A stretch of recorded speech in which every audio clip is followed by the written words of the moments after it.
The winter of 2008 came early to Lockhart, Alaska, a town so small that most people driving the park's highway between Anchorage and Wasilla would miss it entirely. 300 souls live there, maybe less. The kind of place where everyone knew everyone else's business, where a new face at the grocery store became the subject of conversation for weeks. Hunter had moved to Lockhart 5 years prior, running a small carpentry business that kept him busy enough. He was quiet, kept to himself, minded his own affairs. Nobody asked questions about the divorce or why he left Seattle. In a town like Lockhart, you learned not to pry too deeply into people's pasts. The property was impossible to miss. 5 acres of dense spruce forest on the western edge of town where the houses thinned out and the wilderness reasserted itself. A single dirt road led to the property line, and a weathered gate hung crooked on its hinges, though it was never locked. Hunter first noticed the place during winter, when the snow had buried most of the undergrowth, and the skeleton of the forest became visible. The main building was constructed of corrugated metal, the kind of structure that looked hastily assembled, utilitarian. No windows faced the road. The door was reinforced with chain and padlocks, multiple ones, suggesting not security but secrecy. Alexander Cost had purchased the property 3 years earlier. He was a tall man, skeletal thin, with skin that held a grayish pallor that suggested someone who avoided the sun. He kept irregular hours, often arriving and departing in the dead of night. His vehicle, a black Dodge pickup truck, bore out-of-state plates, though the registration was deliberately obscured with mud. Nobody in town knew much about him. He did not work at any of the local businesses. He did not attend community events. He purchased supplies from the hardware store, usually in bulk, and paid in cash. The store owner, Margaret, remembered him asking about industrial locks, reinforced hinges, and heavy-gauge wire mesh. Then there was the smell. Hunter first encountered it while cutting wood at a client's property adjacent to the Cost land. Winter wind carried it through the trees, something sweet and rotten, the kind of scent that made your throat close and your stomach turn. Dead animal, Hunter assumed, a moose that had wandered too far and succumbed to cold. It was not unusual. The forest took its dead and fed them back into the soil, but the smell persisted through January and into February. It grew worse, not better, which made Hunter's initial hypothesis seem wrong. Dead flesh should desiccate in the cold, should eventually freeze solid and emit nothing. This smell grew stronger. In mid-February, Hunter encountered Alexander at the hardware store. Cost was purchasing tarps, heavy-duty ones, the industrial-grade kind used for construction sites or heavy equipment storage. He also bought several 5-gallon drums, metal, with tight-fitting lids. Margaret rang him up without comment, but afterward she mentioned the purchase to Hunter, catching his eye with a particular kind of look that suggested concern. She did not say why she was troubled by it. She did not need to. The smell reached a crescendo in early March, when the air began to warm slightly and the forest started its slow thaw. Hunter was working at a nearby property when he saw the plume of black smoke rising from the Cost land, thick and oily, the kind of smoke that came from burning rubber or plastic, substances that should not have been burned in an open fire. The smoke lasted for hours. When it finally ceased, the smell had changed. It was still foul, still nauseating, but different somehow. Less organic, less like rotting meat, and more like ash and chemical residue. Hunter mentioned it to no one. Not yet. He had learned long ago that suspicion, without evidence, only created enemies. But 3 days later, a young woman named Sarah came to his workshop. She was perhaps 20 years old, thin, with bruises on her arms that looked like finger marks. She asked if Hunter had any work available, any jobs that might pay cash. Her eyes were wrong. They had the particular flatness of someone who had been broken and then hastily repaired. Hunter, who had learned to read people in his time away from Seattle, understood that she was running from something. He told her he could hire her to help with inventory and basic repairs, minimum wage, paid weekly. Sarah accepted immediately, with the kind of relief that suggested she had expected him to refuse. Over the course of 3 weeks, Sarah's story came out in fragments. She had arrived in Lockhart seeking seasonal work. She had accepted a ride from someone she met at a diner in Wasilla. The ride had been supposed to end at a bed and breakfast on the southern edge of Lockhart. Instead, the driver had taken her directly to the Cost property. There, she had been held for 2 days in a concrete room beneath the main structure, a room she had not known existed. The details of what happened in that room Sarah would not speak about. Her hands shook when she tried, but she had managed to find a window, a small one, at ground level.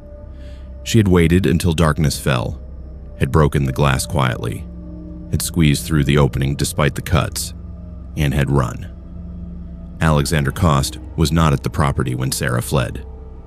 She had heard his vehicle leave hours earlier. By the time she had made her way into town, to the diner where she could use a phone, Coast was gone. His truck was gone. The property gate hung open, and when authorities arrived to investigate Sarah's claims, they found the main structure empty. The metal building had been thoroughly cleaned. The interior walls showed no signs of anyone having been detained there. No evidence of a basement, no concrete room, no window with broken glass. The officers, including Sheriff Dalton, had seemed skeptical. Sarah's story sounded like a fabrication, they suggested. Perhaps she had never been at the property at all. Perhaps she was trying to manufacture attention or cause trouble for a neighbor who had simply refused to hire her. Sarah left town 2 weeks later. Hunter drove her to the bus station in Anchorage. She did not look back, but Hunter could not stop looking back. He began researching Alexander Cost, or rather he began attempting to. Online databases yielded little. The name appeared on property records, but the history before that was blank. No previous residences, no criminal record, no driver's license history before his Alaskan plates. It was as if Alexander Cost had materialized into existence the moment he purchased the property in Lockhart.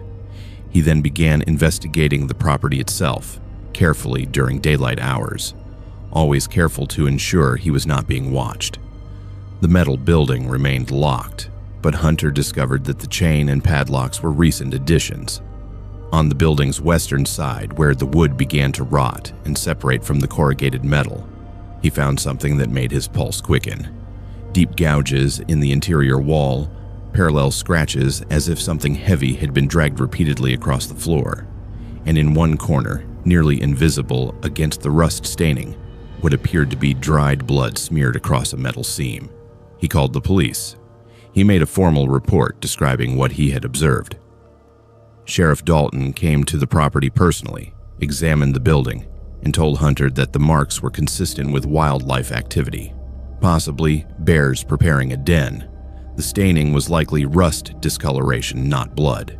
There was nothing actionable, nothing criminal.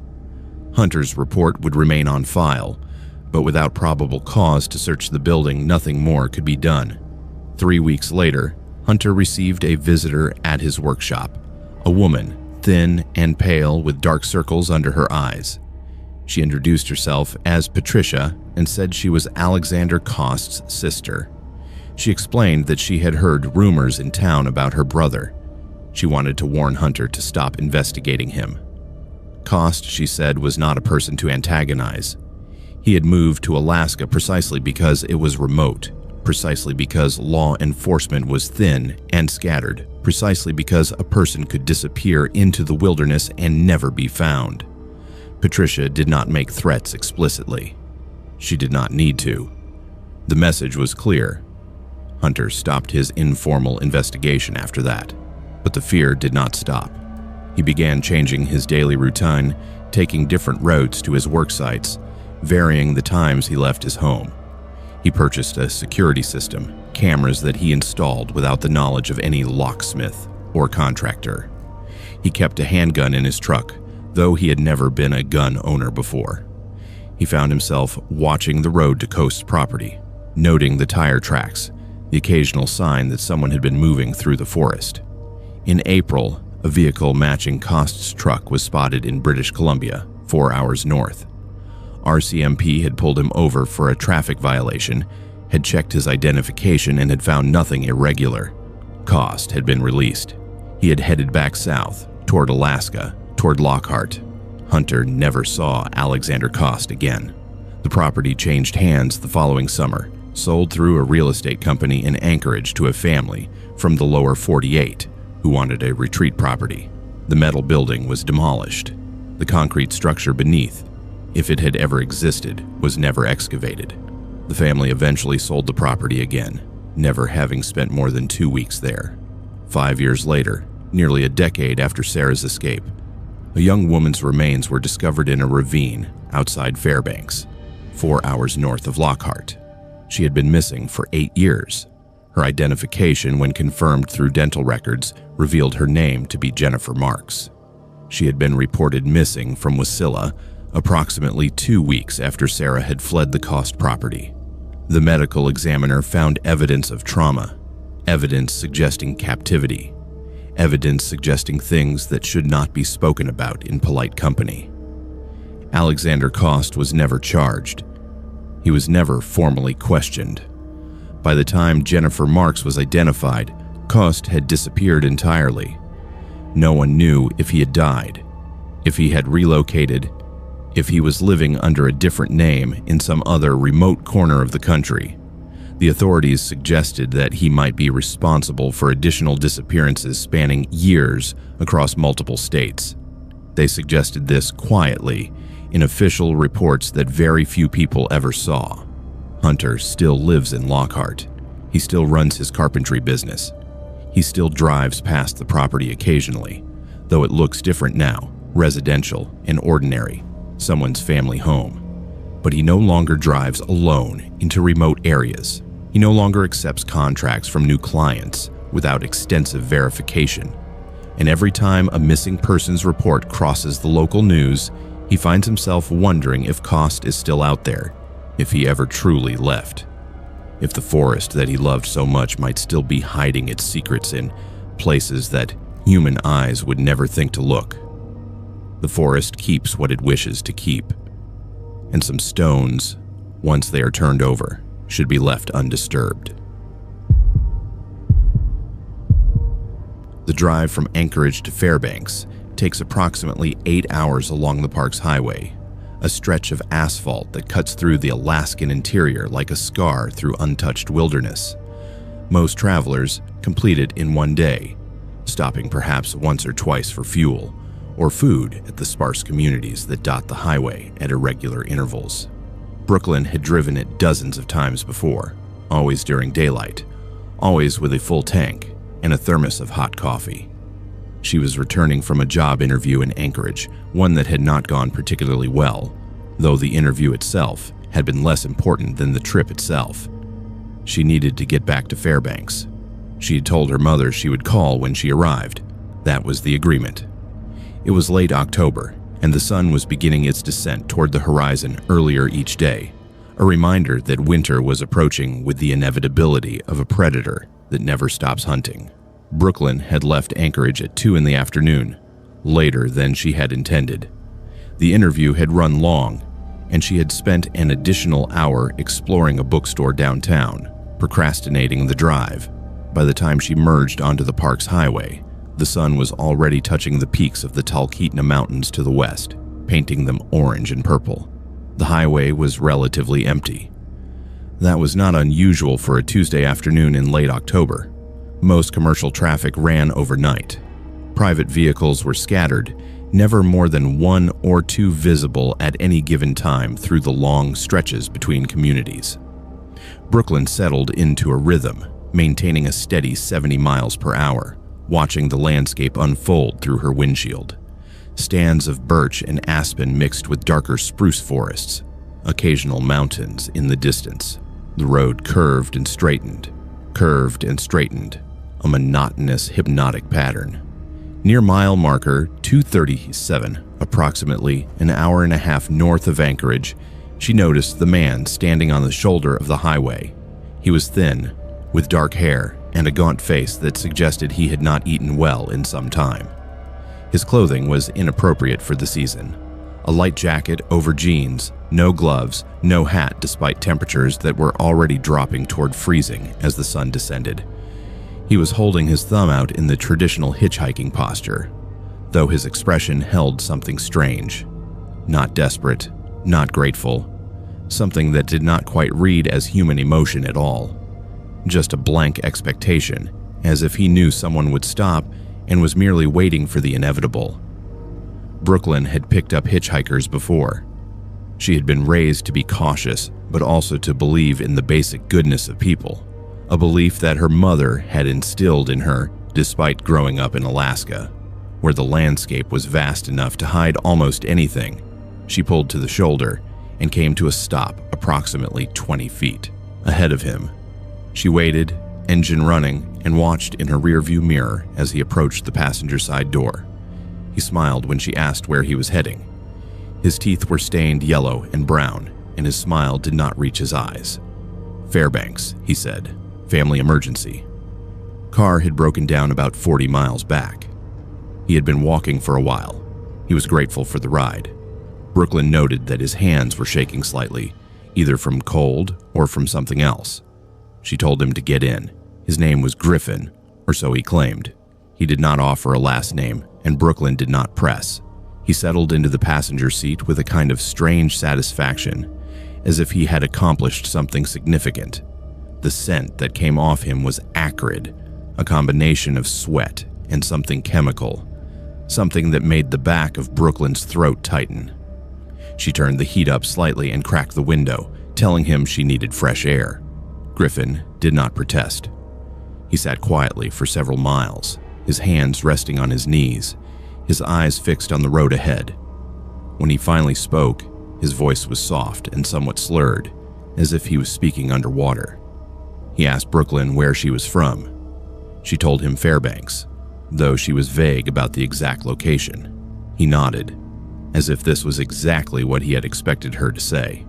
He told her that Fairbanks was a good town, the kind of town where people minded their own business, the kind of town where you could do things and nobody would ask questions because they were too busy surviving the cold. Brooklyn felt something shift in her gut, an alarm, primitive and ancient, triggered by something in his tone that suggested danger. She told him she needed to maintain focus on the road, hoping silence would discourage further conversation. Griffin complied, lapsing back into that strange quietness. But Brooklyn noticed that he was watching her now, not continuously, but often, glancing at her profile as she drove, then looking away when she turned her head, studying her hands on the steering wheel, taking inventory of her like something was cataloging information. The sun was now fully below the horizon, and darkness had settled across the landscape with the finality of a closing door. The highway stretched ahead and behind, visible only in the envelope of her headlights. The communities between Anchorage and Fairbanks were sparse, and the distances between them were measured in tens of miles. The nearest gas station was still perhaps 30 miles ahead. Brooklyn gripped the steering wheel more tightly and told herself that she was overreacting, that Griffin was simply a man in unfortunate circumstances, that her fear was unfounded. Then Griffin reached down and touched the door handle, not to open it, but to run his fingers along the lock mechanism, testing it, as if he was determining whether it was engaged. Brooklyn's pulse jumped. She asked him what he was doing. He turned to look at her, and in that moment, in the darkness of the vehicle with only the dashboard lights illuminating his face, something shifted behind his eyes. He smiled again, that same smile that did not reach his eyes, and told her that he was checking to make sure the door was working properly. He had a habit of getting car sick if the doors did not feel secure. Brooklyn did not believe him. She did not believe anything about him. She kept one hand on the steering wheel and moved her other hand to the gear shift, reducing her speed. She told him that if he felt sick, she could pull over. Griffin shook his head. He said he would be fine. He just needed her to drive faster. They were not making very good time. He had family waiting, and they were very concerned about him. He said this without inflection, without any emotion at all, and Brooklyn understood in that moment that she had made a terrible mistake. She was approaching a stretch of highway where the terrain flattened and widened, a section where pull-offs were common. Road conditions ahead showed clear, with no settlements indicated for the next 50 miles. Her cell phone, she realized, had no signal. She had not checked it since entering the vehicle with Griffin. She had no way to call for help. And beside her sat a man who was watching her with the patience of a predator, waiting for her to make a decision that would place her in a position of vulnerability. Brooklyn made a choice. She accelerated suddenly, pushing the vehicle to 80 miles per hour, then 90. She told Griffin that she needed to get him to Fairbanks quickly, that she understood his urgency. Griffin's hands gripped the dashboard, and his jaw tightened, but he said nothing. The highway curved ahead, and Brooklyn took the turn hard, feeling the vehicle's suspension compress and then release. She watched Griffin's body shift with the momentum. At the next pull-off, approximately 5 miles further along, Brooklyn spotted a vehicle parked on the shoulder. A truck with lights visible inside. A rest area. Civilization. Brooklyn made the decision in an instant. She swerved hard toward the pull-off, gravel spraying, and came to an abrupt stop near the truck. She shouted that Griffin needed to get out, that he could wait for another ride here, that she was not going any further. Griffin moved with unexpected speed. He lunged across the center console toward her, and Brooklyn threw herself against the driver's side door, which was already unlocked. She tumbled out onto the gravel, scrambling to her feet. Griffin emerged from the passenger side, and for a moment they stood facing each other across the hood of her vehicle in the darkness. The other vehicle, she noticed now, had no one inside. It was empty. Just a decoy, perhaps, or simply a vehicle abandoned for other reasons. Brooklyn ran. She ran toward the forest, away from the highway, away from Griffin. She did not look back. She heard him calling, after her, his voice taking on an almost sing-song quality, telling her that it was okay, that he just wanted to talk, that she did not need to be afraid. The trees became denser, and Brooklyn pushed through them, branches whipping at her face, drawing blood.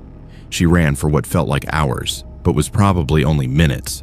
When she finally stopped, when her lungs were burning and her legs would no longer support her, she huddled behind a massive fallen log and waited. The forest was silent. Completely silent. No sound of pursuit. No snapping branches. No voice calling out. After perhaps 30 minutes of absolute stillness, Brooklyn made her way back toward the highway, moving slowly, carefully, testing each step before putting her full weight down. When she emerged from the forest, her vehicle was still there, the passenger door standing open. Griffin was gone. She drove the remaining distance to Fairbanks at speeds that would have cost her a significant speeding ticket if any police had been present. She did not stop for fuel or food, though her vehicle was running low on both. When she reached Fairbanks and saw the lights of the city, she pulled into the parking lot of a 24-hour coffee shop and sat in the idling vehicle with her hands shaking too badly to turn off the ignition. She reported the incident to the police, describing Griffin in detail. She provided the license plate number of the abandoned truck, which belonged to a vehicle reported missing 3 weeks earlier from Anchorage. She described the scent that had clung to him, the way his eyes did not move correctly, the comment about Fairbanks being a place where people minded their own business. The officer who took her report listened patiently and then explained that hitchhiker incidents were relatively common, that many men fitting Griffin's description existed throughout Alaska, that without a specific crime having been committed, there was little they could do. They did circulate her description through state police channels. A partial match came back for a man who had been questioned in connection with 3 missing persons cases spanning 5 years across Alaska and British Columbia. No charges had ever been filed. All 3 missing persons had been women traveling alone. No bodies had ever been recovered. No definitive link had ever been established. Brooklyn did not drive the park's highway again. She transferred her job search focus to positions within Fairbanks. She eventually moved to Seattle, leaving Alaska entirely, unable to shake the feeling that Griffin was still out there, still watching the highways, still waiting at mile markers for women who made the mistake of stopping. The abandoned truck was never reclaimed. No one came forward to claim ownership. It remained in an impound lot in Fairbanks for 3 months before being sold at auction. The buyer drove it for approximately a month before reporting that he felt watched whenever he drove it at night, that he heard sounds in the back seat when no one was there, that he eventually sold it to a used car lot without ever discovering who had abandoned it on the shoulder of the park's highway. Some roads, once they have claimed something, do not return it easily. Jonathan had always been the type of person who accepted work without asking too many questions. He was a contractor, skilled with his hands, capable of demolition and construction in equal measure. At 42 years old, divorced twice over, living in a small apartment in Palmer with minimal possessions, he existed in that liminal space between living and merely surviving. So when he received the call from Diaz, a man he had worked with sporadically over the previous decade, he did not hesitate. Diaz explained the job simply. There was an abandoned settlement in the remote interior, approximately 90 miles northeast of Talkeetna. The location was not precisely marked on modern maps, but Diaz had a detailed set of GPS coordinates and directions. The property owner, a corporation with unclear purpose and equally unclear headquarters, was interested in clearing the main structures from the site. Not demolishing them necessarily, but removing them, loading them onto trucks and transporting them elsewhere.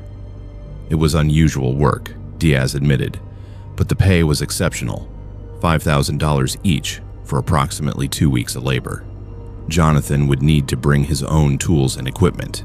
He would need to be self-sufficient, as the nearest settlement was nearly 40 miles away. And most importantly, he would need to be discreet. The property was private, legally protected, and the corporation did not appreciate unwanted attention or documentation. Jonathan accepted immediately. $5,000 would solve his immediate financial problems. 2 weeks of isolation in the Alaskan wilderness seemed preferable to another month of struggling to find work in Palmer. He made arrangements to close his apartment for the duration, purchased supplies for the trip, and met Diaz at a rendezvous point approximately 30 miles northeast of Talkeetna, where a rough logging road branched off the main highway. The settlement came into view after nearly 2 hours of increasingly difficult driving. The road deteriorated from gravel to hardpan to barely distinguishable tracks through the forest. Jonathan counted the structures as they approached. 7 buildings remained standing, though several were tilting at concerning angles, their wood bleached and weathered to a nearly white color. The main structure was larger than the others, a multi-purpose building that might have housed administrative offices or communal living space. 2 smaller cabins flanked it. 3 more structures, their purposes obscured by age and decay, stood at a distance. Diaz explained the plan. They would begin with the smaller structures, disassembling them carefully, removing the materials to be loaded onto the trucks that would arrive on day 5. The main building would be left for last. It was structurally compromised, Diaz noted, and would likely collapse if subjected to too much stress. They would need to work slowly, carefully, consulting reference materials if necessary. Jonathan found the work straightforward but eerie. The buildings, though clearly abandoned for decades, held the strange quality of having been departed from rapidly. In the largest cabin, he found plates still sitting on a table, their surfaces covered in dust so thick it looked like gray snow. A coffee pot, its metal oxidized and crumbling, sat on what had once been a cooking stove. Beds in the bunkhouse were still made, military corners on the sheets despite the fabric having mostly rotted away. It was as if the occupants had simply ceased to exist, leaving behind only the shells of their living spaces. By the 3rd day, Jonathan had begun to notice something odd about the structure's construction. The main building had an unusual basement, concrete poured perhaps half a meter into the earth, extending further back than the visible portion of the building suggested possible. He mentioned this to Diaz, who became uncharacteristically quiet. Diaz replied that the basement was not Jonathan's concern. It was not to be disturbed. The job involved the surface structures only. They would not be excavating or entering any subsurface areas. But Jonathan could not help himself. Curiosity, that ancient human weakness, drove him to investigate. When Diaz went into town on day 4 to meet the trucks and finalize logistics, Jonathan made his way to the basement entrance. It was sealed with plywood, nailed shut from the outside, suggesting that whatever lay below had been deliberately locked away. Using his crowbar, Jonathan pried away the plywood covering. The odor that emerged was immediate and overwhelming. A chemical scent so pungent, it made his eyes water and his throat close. He did not investigate further. He replaced the plywood immediately and returned to his work. When Diaz returned that evening, he knew. He could see it in Jonathan's face, in the subtle discomfort that Jonathan could not quite hide. Diaz did not confront him directly. Instead, he simply stated, with absolute clarity, that Jonathan had not seen anything. That whatever might exist below the structure was not relevant to the task at hand. That questions would not be appreciated, and that such questions might result in Jonathan not receiving his payment. More than that, questions might result in Jonathan developing a serious health condition that would prevent him from ever working again. The threat was delivered calmly, without inflection, which somehow made it more terrifying than if Diaz had raged. Jonathan understood that he had crossed an invisible boundary and that the crossing had consequences. He agreed to forget what he had encountered. He would not mention the basement. He would not ask questions. He would complete the job and leave, and the $5,000 would appear in his bank account within 1 week. The trucks arrived on day 5, massive flatbeds capable of carrying substantial weight. The drivers did not introduce themselves. They worked in efficient silence, loading the materials that Jonathan and Diaz had prepared. The smaller cabins were fully disassembled and loaded by day 6. By day 7, only the main building remained. Diaz explained that they would not, after all, be removing the main structure. The corporation had decided that it would remain in place. Jonathan and Diaz were to spend their remaining time ensuring that the basement was sealed even more thoroughly, ensuring that no one could accidentally breach it. They reinforced the plywood, added additional nailing, poured concrete over the entrance, and then covered that concrete with soil and debris. By the time they finished, there was no visible indication that a basement entrance had ever existed. The building appeared to be simply another abandoned structure, its secrets safely buried. On day 14, Jonathan and Diaz packed their equipment and departed the settlement. Diaz drove separately, and they did not speak during the drive back to the rendezvous point. When they reached the highway, Diaz handed Jonathan an envelope containing $5,000 in cash. He told Jonathan that it had been a pleasure working with him, but that their professional relationship had concluded. They would not work together again. If Jonathan spoke to anyone about what he had witnessed at the settlement, serious consequences would follow. Diaz hoped that Jonathan would choose to remain silent, for his own sake. Jonathan kept the money and the silence. He returned to Palmer, tried to resume his life, and attempted to forget the settlement, but he found that he could not. The image of those abandoned structures, the knowledge of what lay sealed beneath the main building, the strange efficiency with which the operation had been conducted, it consumed him. He began researching. He looked for property records, corporate filings, anything that might explain what he had witnessed. He discovered that the land had been owned by a series of shell corporations, each one purchasing from another, each one barely existing in any verifiable sense. The trail led nowhere.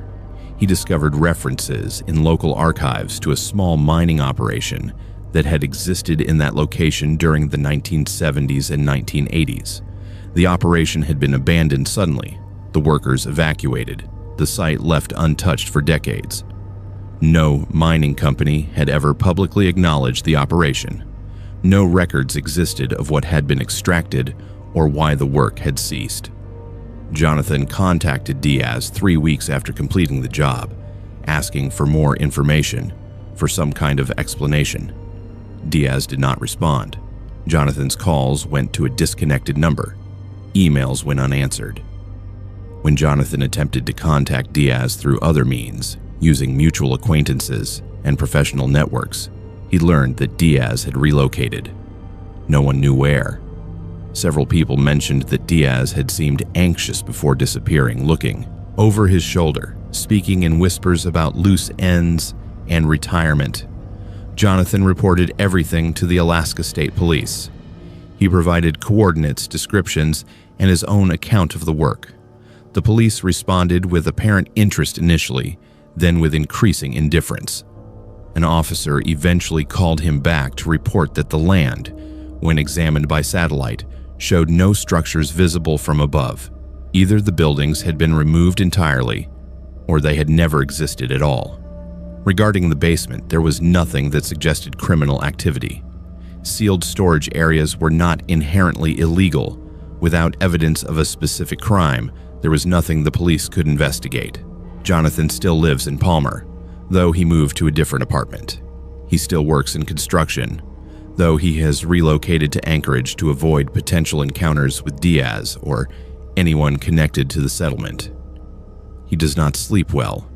He has recurring nightmares about what might have been stored in that basement, about what the smell suggested, about the implication that people might have been involved in processes that required that level of secrecy. Years later, he read about a series of illegal pharmaceutical experiments that had been conducted in remote locations throughout Alaska during the 1970s and 1980s. The experiments involved homeless individuals and indigenous populations, people whose disappearance would not trigger immediate investigation. The experiments had continued for over a decade before being discovered by accident. Several researchers had been prosecuted, though sentences were light and the full scope of the operation was never determined. Jonathan wondered if the settlement he had helped to clean had been one such location. He wondered if the chemical smell that emerged from the basement was consistent with pharmaceutical waste disposal. He wondered if the bodies of test subjects might still be buried beneath the concrete he had helped to pour. But he never voiced these suspicions aloud. He did not contact authorities again. He did not attempt to return to the settlement location because some knowledge, once acquired, becomes a burden that one carries silently, never sharing it, never confirming it, living with the understanding that certain mysteries might be safer left unsolved. The forest keeps what it wishes to keep, and sometimes the things we witness are better left forgotten. Skylar had lived in Wasilla her entire life. She was born there in 1974, raised in that town as it grew from a small community into a suburban sprawl feeding off the proximity to Anchorage. She had roots there, the kind of roots that kept a person anchored, even when the currents of life pulled in other directions. She was a researcher by training, a librarian, an archivist by profession, working at the Wasilla City Archives, a position that paid modestly but offered access to historical records that fascinated her. Skylar possessed the kind of mind that found patterns in data, that could examine seemingly unrelated incidents and detect threads connecting them. Hayes had been the Matanuska-Susitna Borough police chief for 12 years. He was a bulky man in his late 50s, with a weathered face and eyes that held something secretive, something guarded. He had grown up in the same community as Skylar, though they had not been close during childhood. They inhabited different social strata, existed in different circles, but Wasilla was small enough that everyone eventually crossed paths with everyone else. Skylar first encountered Hayes professionally when she began researching missing persons cases spanning a 30-year period in the Wasilla area. She was compiling data for a community awareness project. She explained to the officer who directed her to the police records. She wanted to create a timeline of incidents to help educate the community about patterns and risks. The officer seemed somewhat bemused by her project, but cooperated, pulling files and making copies. What Skylar discovered in those files was troubling. Between 1985 and 2015, 43 people had gone missing from the Wasilla area. Some had been found. Some had been located in other communities. Some had simply ceased to exist, their names becoming footnotes in old reports that few people read. But what struck Skylar most forcefully was that the disappearances seemed to cluster, not randomly scattered across the years, but concentrated in particular seasons, particular years, and they seemed to follow a pattern that no one had apparently noticed, or if they had noticed, no one had documented. Skylar created a visual map, marking each disappearance with a colored pin on a physical map of the Wasilla area. Green pins for cases where the person was located. Red pins for unsolved disappearances. When the map was complete, she stood back and examined it. The red pins formed a cluster in the northern section of the city. In areas that bordered the Matanuska Valley, they seemed to concentrate around a 3-mile radius, with sporadic outliers beyond that perimeter. Most significantly, the clusters seemed to be growing. Cases that had been isolated incidents in the 1990s and early 2000s were becoming more frequent by 2010. By 2015, 3 people had gone missing within a 9-month period, all from within the cluster area. Skylar brought her findings to the police department. She requested a meeting with Chief Hayes, believing that he should see what she had discovered. Hayes agreed to see her, though he seemed reluctant, as if he had already anticipated what she would present to him. When she laid out her map and explained her findings, Hayes examined it without comment. His expression remained neutral, though his jaw tightened slightly. When she finished her presentation, Hayes was quiet for a long moment before responding. He told Skylar that he appreciated her work, but that the police department could not prioritize investigations based on clustering patterns alone. Each case had been investigated individually. Some remained open. Some had legitimate explanations. There was no evidence of a connection between the disappearances. To suggest otherwise, he cautioned, might create unnecessary panic in the community. Skylar pushed back.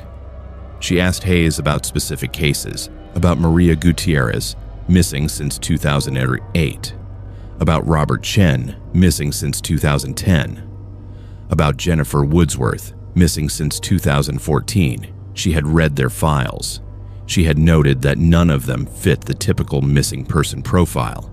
They were not suicidal. They did not have histories of substance abuse or erratic behavior. They had simply vanished from their homes or from the streets in their neighborhood. And their cases, after the initial investigation period, had gone completely cold. Hayes stood and told Skylar that he understood her passion for the research, but that she was operating in areas beyond her expertise. Police work was complex. Coincidences existed. Not every pattern represented an actual connection. He suggested with apparent sincerity that Skylar might want to redirect her research toward historical topics rather than contemporary cases.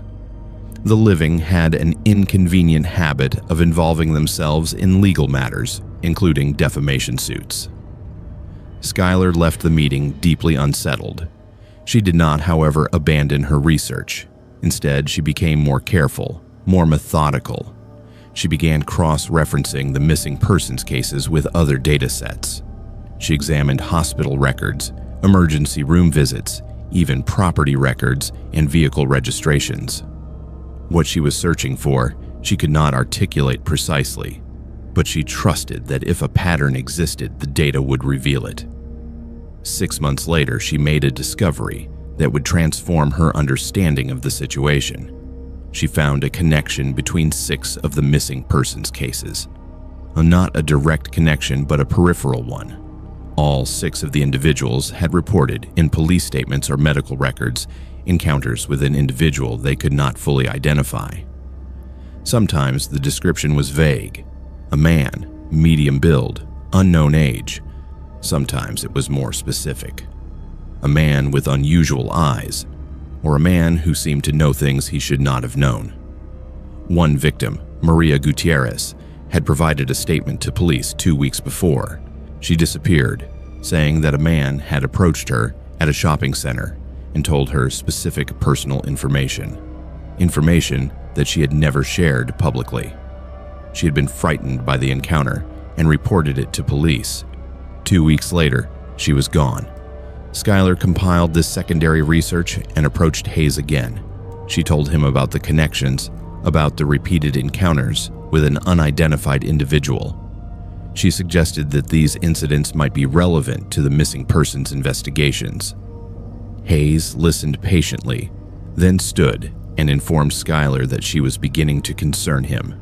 She was, he said, engaged in the kind of speculation that could damage reputation, could create liability for the police department, and could potentially obstruct official investigations. He was advising her, both as a professional colleague and as someone who had known her for many years, to cease her research immediately. Skylar asked him if he knew something about the cases that he was not sharing. Hayes met her eyes, and for a moment something broke through his professional demeanor. Something that might have been fear, or might have been resignation. He told her quietly that some cases remained unsolved for reasons that had nothing to do with police competence or negligence.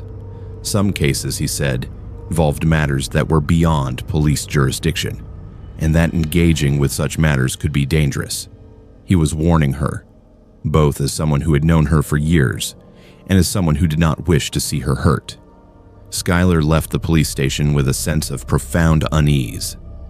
Hayes had essentially confirmed that he knew something, that there was something he was not investigating or investigating only minimally, and that he was actively discouraging her from pursuing the matter further. Over the following months, Skylar became increasingly aware that she was being watched.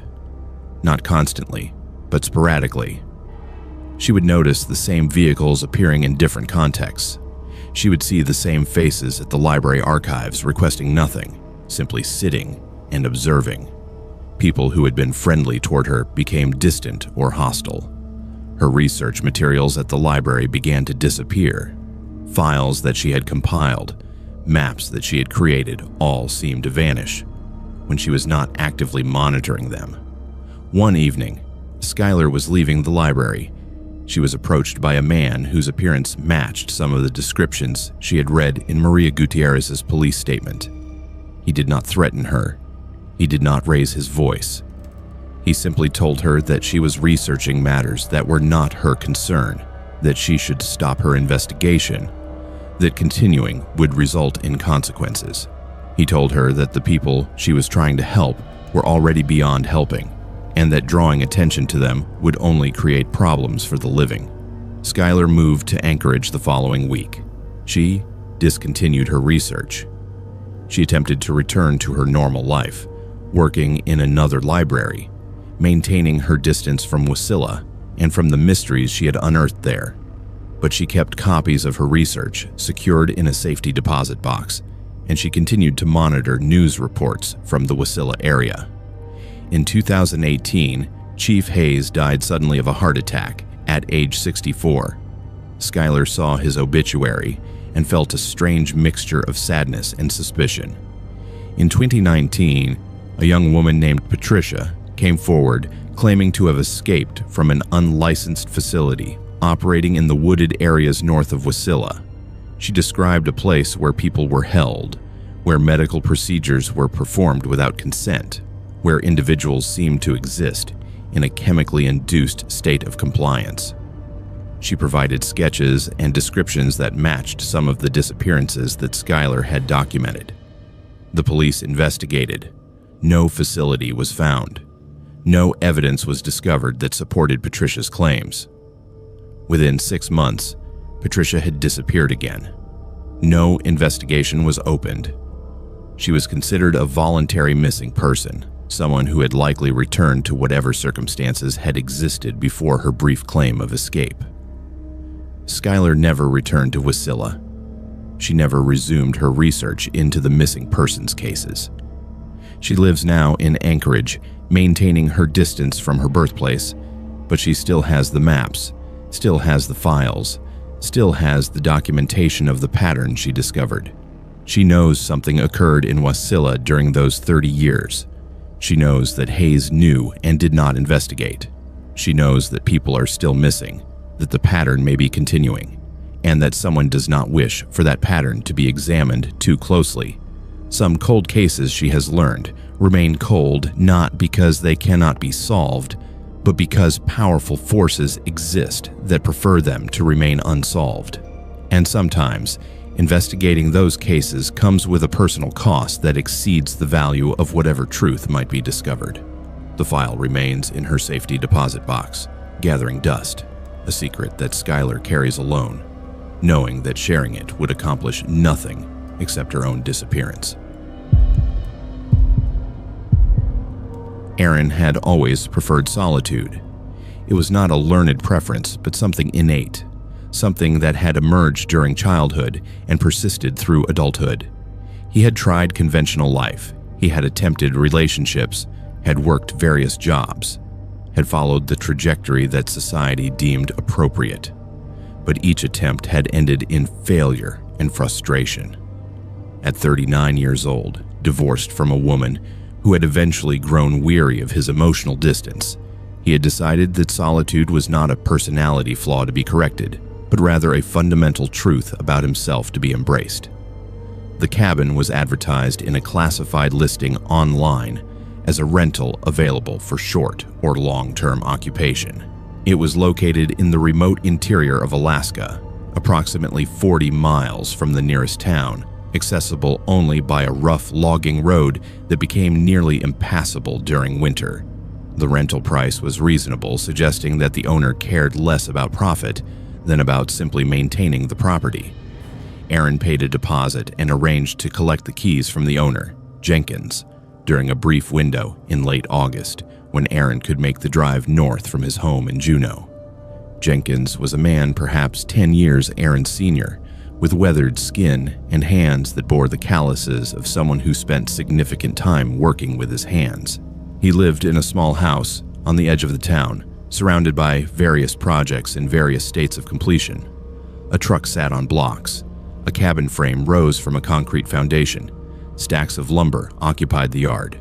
Jenkins explained that the rental cabin had belonged to his brother, but that his brother had relocated to Oregon and no longer had use of the property. Jenkins had inherited responsibility for its maintenance. Jenkins insisted on driving Erin to the cabin personally, explaining that the access road was treacherous and that without guidance, Erin might miss the turnoff or become lost. Erin appreciated the assistance and climbed into Jenkins' truck, a weathered Dodge that had clearly seen decades of rough use. The drive took nearly 2 hours, during which Jenkins spoke intermittently about the history of the area, about the old logging operations that had ceased years ago, about the wilderness itself, and how one adapted to living in such profound isolation. The cabin was simple, but well maintained. A single large room served as living space, with a wood stove for heating and a basic kitchen setup. A bedroom and bathroom occupied the rear. Windows faced the forest on all sides, providing views of spruce and birch trees that stretched toward the horizon. Jenkins walked Erin through the cabin systems, explaining how to operate the generator for power, how to maintain the water supply, how to manage the heating. He provided Erin with his phone number and instructed him to call if anything malfunctioned or if Erin had questions. Before leaving, Jenkins paused at the doorway. He asked Erin if he planned to venture into the forest, if he expected to hike or explore. Erin replied that he would likely do some exploration. Yes. Jenkins nodded and told Erin that he should be careful. The forest had dangers that were not always obvious. He mentioned bears, which was unsurprising. He mentioned getting lost, which was predictable for someone unfamiliar with the terrain. But he also made an oblique reference to local residents who lived deeper in the wilderness, people or creatures that kept to themselves, but who should not be approached under any circumstances. When Erin asked Jenkins to clarify, Jenkins seemed reluctant, but eventually explained that indigenous peoples maintained traditional hunting grounds and seasonal camps throughout the region. They preferred isolation and did not appreciate visitors. Respecting that preference was essential.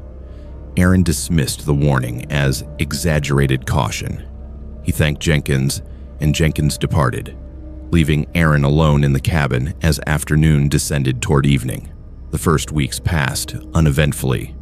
Aaron settled into a routine of reading, writing, and short explorations into the surrounding forest. He found a small stream, approximately half a mile from the cabin, and spent time there observing wildlife. He discovered various trails, presumably created by animal movement or perhaps by previous visitors to the cabin. The forest was beautiful in a way that Aaron had not anticipated, offering a sense of peace that he had sought but rarely found in his previous life. He felt for the first time in years as if he might have discovered a place where he could remain indefinitely. In the third week, Aaron encountered Jenkins unexpectedly. Jenkins had driven to the cabin to check on something in his truck that he had left there during the previous visit. Jenkins seemed startled to see Aaron in the cabin and asked how Aaron was settling in. Aaron replied that everything was fine, that he was enjoying the isolation and the peacefulness. Jenkins nodded, but then asked Aaron if he had ventured far into the forest, if he had encountered anything unusual. Aaron mentioned the stream and the wildlife observations, but nothing else. Jenkins seemed to relax slightly and told Aaron that he should stick to the areas relatively close to the cabin. The forest became stranger, more dangerous, the further one ventured from the cabin. Jenkins explained this with an intensity that suggested genuine concern rather than casual warning. Aaron asked Jenkins what exactly he meant by stranger, and Jenkins seemed to struggle with how to articulate his meaning. He eventually told Aaron that there were things in the forest that defied simple explanation, things that the Yupik peoples who had traditionally inhabited this region had warned about for generations, things that Jenkins himself had glimpsed but preferred not to discuss. After Jenkins left, Aaron found himself unsettled. He had chosen this location specifically to escape from the complications of human society, but Jenkins's warning suggested that isolation in Alaska carried different complications than simple solitude. He decided to honor the warning and confined his explorations to areas within sight of the cabin. Several days later, Aaron heard sounds emanating from the forest at night. Not animal sounds, or not entirely. They were rhythmic, almost musical, but with something discordant woven through the rhythm. Voices perhaps chanting in a language that Aaron did not recognize. The sounds would continue for an hour or more and then cease abruptly. When Aaron ventured into the forest the following morning to investigate, he found no evidence of habitation, no footprints, no discarded materials, no indication that anyone had been present. The sounds continued intermittently over the following weeks. Aaron found himself growing accustomed to them, even anticipating them. There was something almost meditative about the strange chanting, something that resonated with Aaron on a level he could not quite articulate. He began recording the sounds using a basic audio recorder, capturing several hours of the chanting to review and analyze later. When Aaron eventually played the recordings back during the day, in the calm light of afternoon, something about them seemed to shift his perspective. The chanting was hypnotic.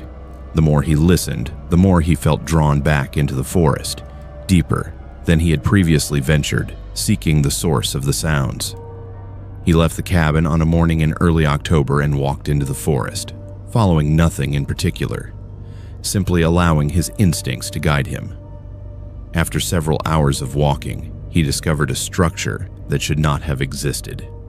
It was a dwelling of some kind, constructed from wood and stone, but with an architecture that did not match anything Aaron had encountered in his research about Alaskan indigenous peoples. The structure seemed partially buried in the earth, with only its upper portions visible above the forest floor. The entrance was framed with carved symbols that appeared extremely old, weathered by time and exposure. Aaron approached the entrance and peered inside. The interior was dark, but as his eyes adjusted, he could make out shapes. A figure stood in the center of the space, motionless. Aaron's mind struggled to process what he was observing. The figure was tall, perhaps 7 feet in height, with proportions that were subtly wrong. The arms seemed too long. The head seemed too narrow. The skin, what Aaron could perceive of it in the dimness, seemed to have an unusual texture, almost translucent. Aaron ran. He did not think about it or make a conscious decision. His body simply reacted, and he found himself crashing through the forest, branches tearing at his clothing, his lungs burning with exertion. He ran until the structure was no longer visible behind him, then continued running until he recognized landmarks that indicated proximity to the cabin. When he finally reached the cabin and locked himself inside, his heart was racing so violently that he thought it might burst from his chest. He called Jenkins immediately. He told Jenkins what he had encountered, describing the structure and the figure inside. Jenkins was silent for a long moment, then told Aaron that he needed to leave the cabin immediately. He needed to pack whatever belongings he had brought and leave now. Jenkins would be driving out to collect him within the hour. Aaron did as instructed. He packed his minimal possessions and waited for Jenkins, who arrived exactly 1 hour later, looking visibly agitated. Jenkins did not ask Aaron to elaborate on what he had witnessed. Instead, Jenkins drove rapidly back toward town, while Aaron sat in the passenger seat trying to process what had happened. When they reached the town, Jenkins told Aaron that the rental cabin was no longer available. He informed Aaron that he would be returning his deposit in full, but that Aaron could not return to the property under any circumstances.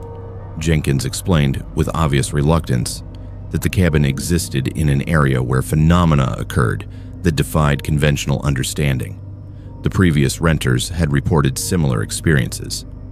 One had attempted to investigate the structure Aaron had discovered and had returned to the cabin in a state of advanced psychological distress.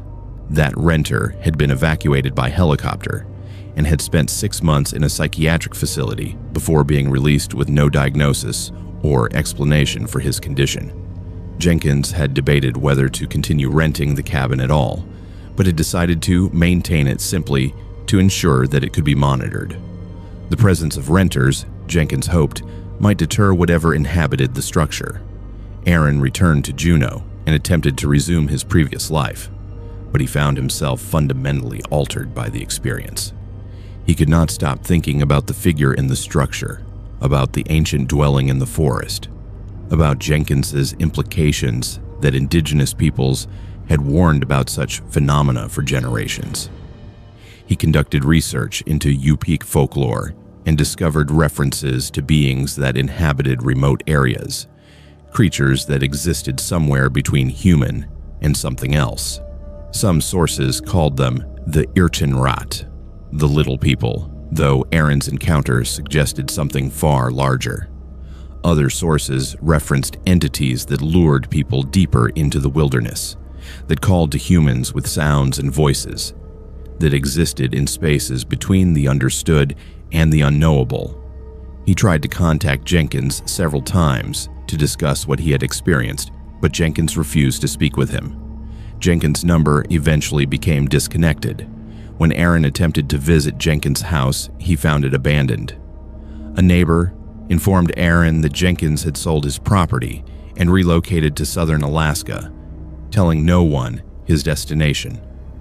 Aaron still lives in Juneau, but he no longer ventures into the wilderness. He works a job in town and maintains a routine that keeps him within familiar boundaries. He no longer seeks solitude in the way he once did. Instead, he has recognized that some forms of isolation are dangerous, that some places exist outside the boundaries of human understanding, and that certain warnings should be heeded regardless of one's desire for escape. He still has the audio recordings of the chanting, backed up in multiple locations. Sometimes late at night, when he cannot sleep, he listens to them and feels the old pull, the urge to return to that cabin, to venture deeper into the forest, to seek out that structure and confront whatever inhabited it. But he resists the urge, understanding now that some curiosity, once indulged, creates a permanent hunger that can never be fully satisfied. The cabin He learned through oblique inquiries, eventually burned down in a forest fire 3 years after his departure. The cause of the fire was never determined. No investigation was conducted. The property was not rebuilt. Sometimes the forest, Aaron has concluded, cleanses itself of things that do not belong within its boundaries. The Meridian Diner had been operating continuously since 1982, a roadside establishment located at the intersection of two modest highways, approximately 30 miles northeast of Fairbanks. It was the kind of place that existed in the margins of Alaska, frequenting traveled by locals and occasional tourists seeking authentic frontier atmosphere. The building was constructed of weathered wood and fading paint, with a sign that flickered sporadically at night, and a parking lot that usually held between 3 and 8 vehicles. Hazel had worked the night shift at the Meridian for 3 years. She was 28 years old, competent at her work, and preferred the night shift to day work because it offered fewer customers and less social interaction. She took her job seriously, kept the diner clean, maintained the coffee fresh, and treated customers with professional courtesy despite her natural inclination toward solitude. She had no particular ambitions beyond maintaining her apartment and keeping her life uncomplicated. The other night shift staff had changed frequently. Dishwashers, prep cooks, and additional servers came and went with surprising regularity. Hazel had learned not to develop attachments to her temporary colleagues, as most seemed to view the night shift as a temporary stepping stone rather than permanent employment. But in the past 18 months, a pattern had emerged among the departing staff. Several had quit abruptly, offering only vague explanations about feeling unsafe or uncomfortable. One, a woman named Michelle, had simply stopped showing up for her shift and had not answered her phone when the restaurant manager attempted to contact her. Michelle had never returned to collect her final paycheck. Flores had begun working at the Meridian approximately 4 months prior to the timeline of this account. He was a man, perhaps 50 years old, with weathered features and an unusual quality to his eyes that suggested depth of experience, or perhaps psychological disruption. He was employed as a regular evening and night shift customer, not staff, though the distinction seemed irrelevant given the frequency and consistency of his presence. He arrived at approximately 9 in the evening and remained until the diner closed at 2 in the morning. He ordered the same meal each night, coffee and a piece of pie, and sat at the counter, observing the other patrons. Hazel noted his presence initially as merely another regular, the kind of person who existed in every 24-hour establishment. But as weeks progressed, she became aware of his focused attention on her. Not the casual observation that any patron might engage in, but something more deliberate. He watched her movements. He timed her breaks.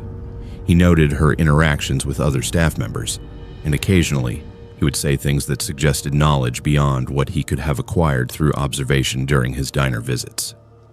He mentioned once, in a conversational tone, that Hazel had been seeing someone named Thomas, though Hazel had not mentioned this person to anyone at the restaurant. Another time, he referenced Hazel's apartment location, suggesting he knew the street and building number, though she had never discussed her living situation with anyone at the diner. When Hazel directly asked him how he possessed this information, Flores simply smiled and told her that he made it a practice to know things about people. He found it useful. Hazel began feeling genuinely frightened by Flores's presence. She requested to work only the early evening shifts rather than the full night shift, hoping to avoid him. Her manager, puzzled by the request, accommodated it for approximately 1 week before staffing requirements forced Hazel back to the full night shift. Her manager was unsympathetic to her concerns about Flores, pointing out that he was a paying customer who never caused problems and who consistently left adequate tips. It was approximately 2 weeks after her forced return to the night shift that Hazel discovered the missing persons posters. She found them while cleaning the storage area behind the restaurant, tucked in a box beneath old paperwork and forgotten supplies. The posters were aging, the photographs yellowed and curling at the edges. They featured faces of young women and men, all labeled with names and dates of disappearance. Most were dated between 5 and 15 years previously. Several of the faces seemed vaguely familiar, and Hazel eventually realized why.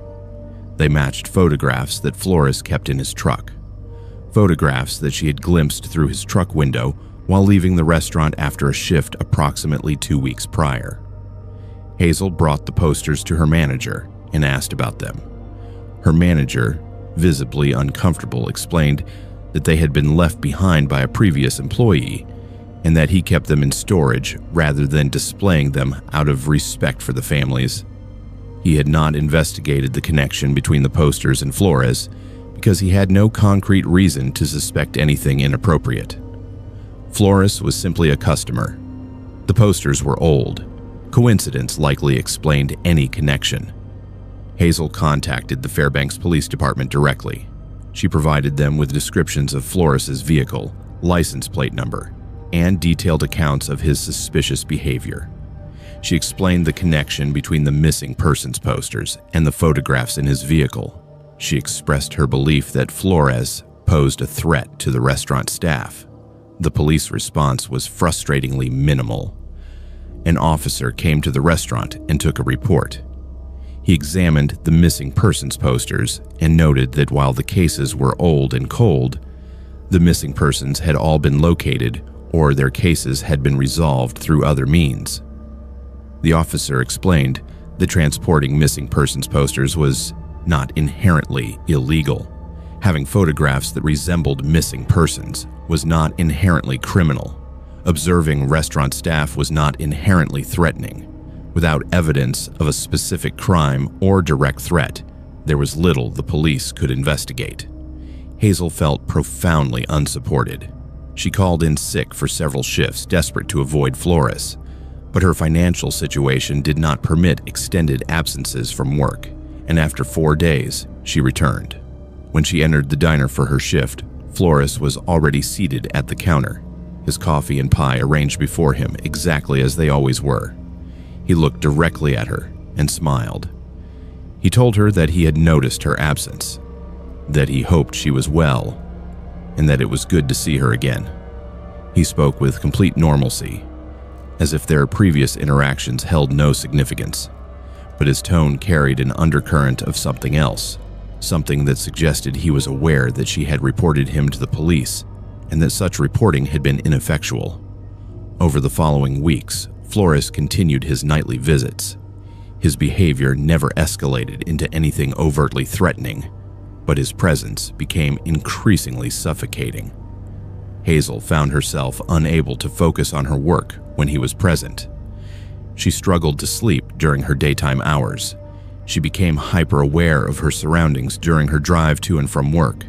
She experienced profound anxiety at the beginning of each shift, wondering if he would be present, and profound anxiety even when he was not, wondering why his absence seemed more threatening than his presence. Hazel began keeping a detailed journal of Flores's statements and observations, documenting everything he said or did. She maintained meticulous records of dates, times, and any reference to information he should not have possessed. She contacted the police again, providing them with this documentation. The officer who received her report was sympathetic, but explained that the documentation, while concerning, did not constitute legal evidence of criminal activity. The officer suggested that Hazel consider obtaining a restraining order, though he explained that the likelihood of success would depend on demonstrating a direct threat, which had not yet occurred. Before Hazel could pursue the restraining order, Flores simply stopped appearing. His nightly visits ceased abruptly. Days passed without his presence. Then weeks. The diner staff, particularly Hazel, experienced an almost surreal sense of relief mixed with uncertainty. Had he simply relocated? Had he lost interest? Had someone, perhaps an acquaintance of one of the missing persons, finally confronted him? But the cessation of his presence did not bring peace to Hazel. Instead, it transformed her fear into something different, something that the initial threat had not produced, She found herself unable to feel safe anywhere. She saw his face in crowds. She heard his voice when walking past strangers. She experienced panic attacks when encountering men of his approximate age or appearance. Her anxiety gradually evolved into a chronic condition that persisted despite his absence. She eventually left her job at the Meridian and relocated to Anchorage, seeking distance from the diner and from the memory of Flores's presence. She obtained employment at a different restaurant and attempted to rebuild a sense of normalcy, but she never fully recovered from the experience.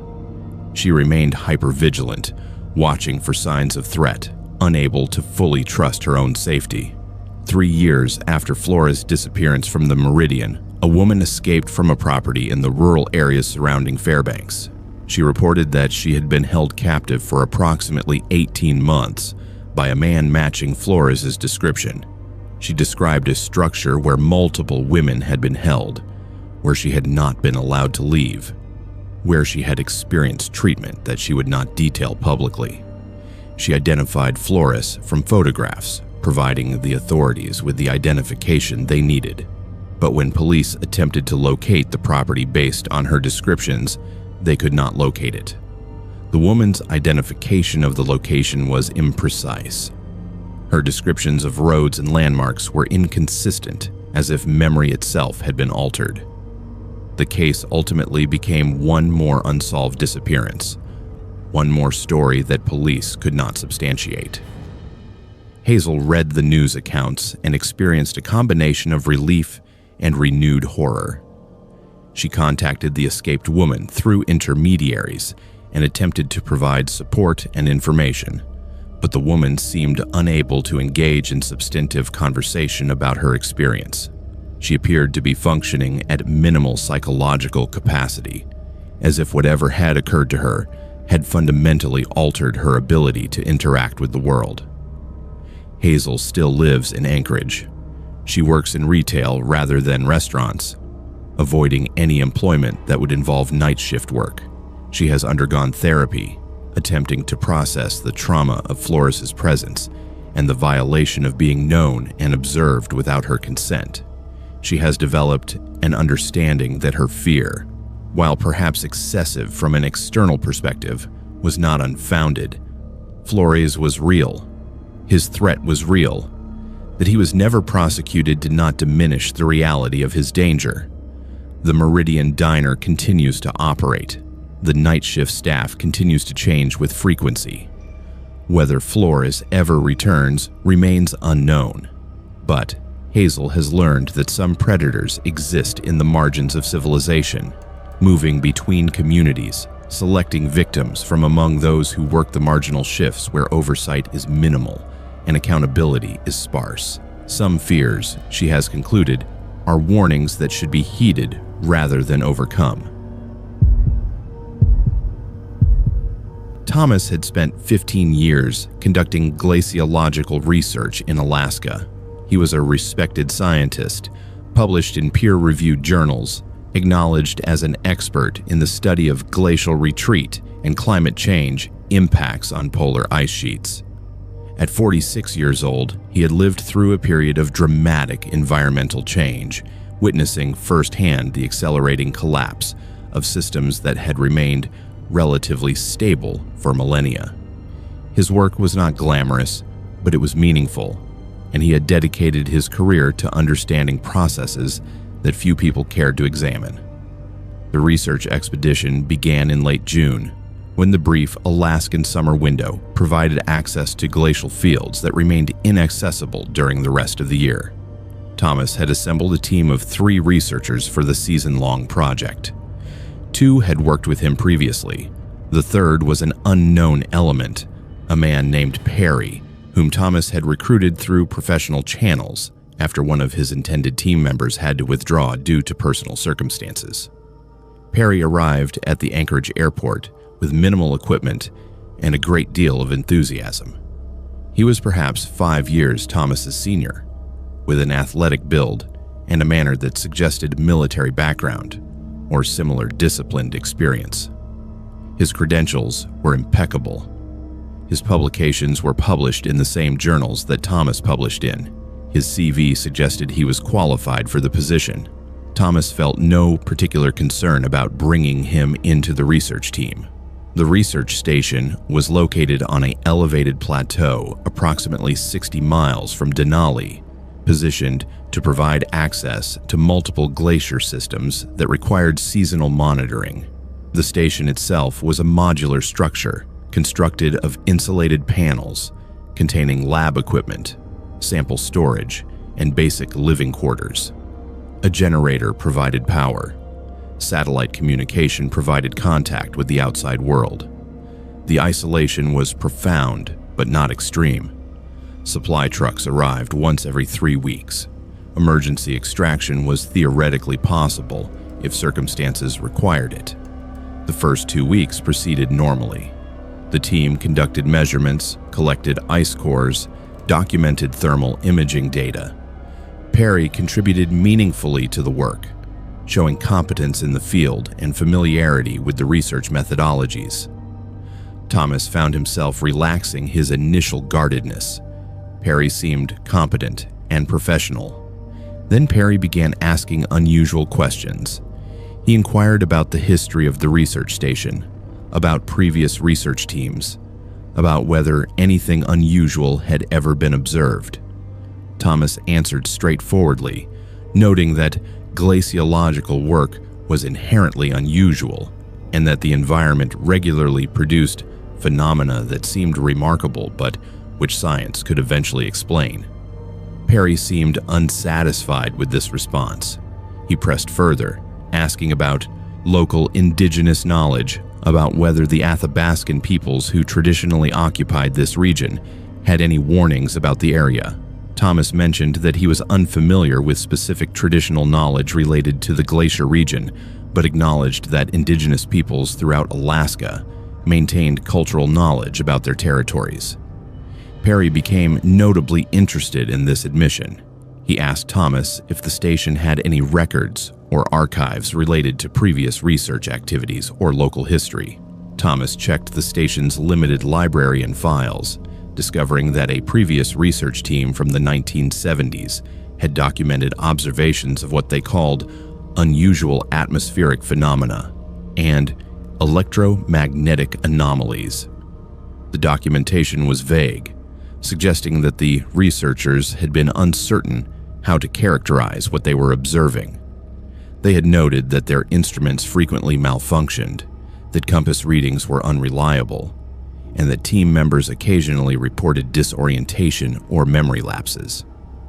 The team that had compiled these notes suggested that the phenomena might be related to geological features of the region, possibly magnetic deposits or unusual mineral formations. Nothing conclusive had resulted from their investigation. Perry read these notes with intense focus. He asked Thomas detailed questions about the locations where the phenomena had been observed, about the dates and seasons, about whether any team members had reported physical symptoms. Thomas answered as thoroughly as possible, but became increasingly uncomfortable with the direction of Perry's inquiry. He asked Perry directly why he was so interested in records from a period of research conducted decades earlier. Perry deflected the question, stating only that he was interested in the comprehensive history of the site. Approximately 1 week later, Thomas woke during the night to find Perry missing from the station. This was concerning for multiple reasons. Weather conditions outside were poor, with wind gusts exceeding 40 miles per hour and visibility severely reduced by fog and precipitation. No one ventured outside the station during such conditions without explicit emergency justification. Thomas searched the station thoroughly and discovered that Perry had dressed in cold weather gear and had taken one of the portable satellite communication devices. Thomas waited for approximately 1 hour, then attempted to contact Perry using the remaining satellite phone. Perry did not respond. Thomas prepared to go out to search for him despite the treacherous conditions, but as he was gathering equipment, Perry returned to the station. He was covered in ice, his clothing soaked despite the protective gear, and he was shaking violently. either from cold or from something else. Thomas immediately moved Perry into the heated living quarters and stripped away the wet clothing. He provided warm blankets and hot beverages. When Perry had stabilized physically, Thomas demanded to know what Perry had been doing outside in such conditions. Perry was initially incoherent, muttering about structures and light and voices. Eventually, he managed to provide a more coherent account. He claimed that he had observed lights in the distance, unusual lights that seemed to be emanating from within the glacial field.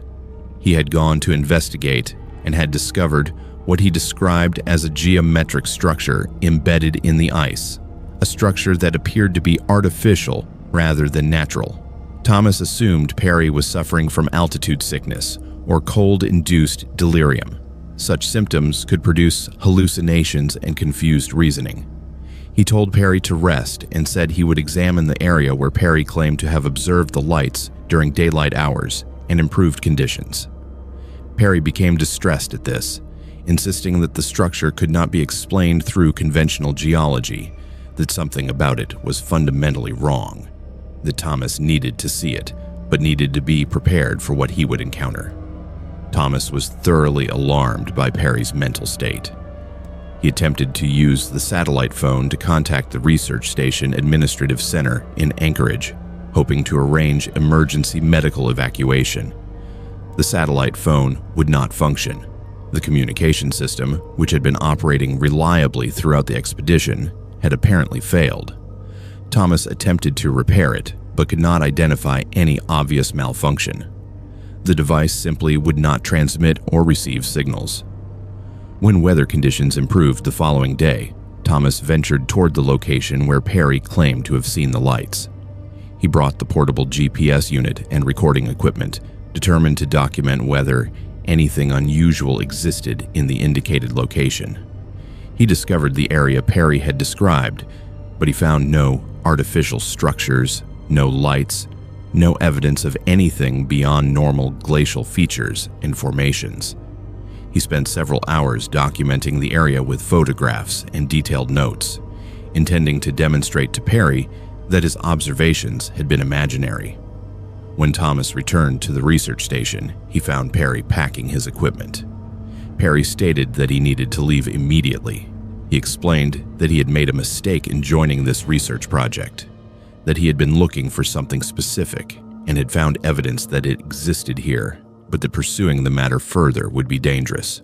He was departing on foot toward the highway, despite the remote location and challenging terrain. Thomas attempted to convince Perry to remain at the station until the supply truck arrived in approximately 1 week, but Perry was adamant. He departed the station on foot with minimal supplies, moving in the direction of the distant highway.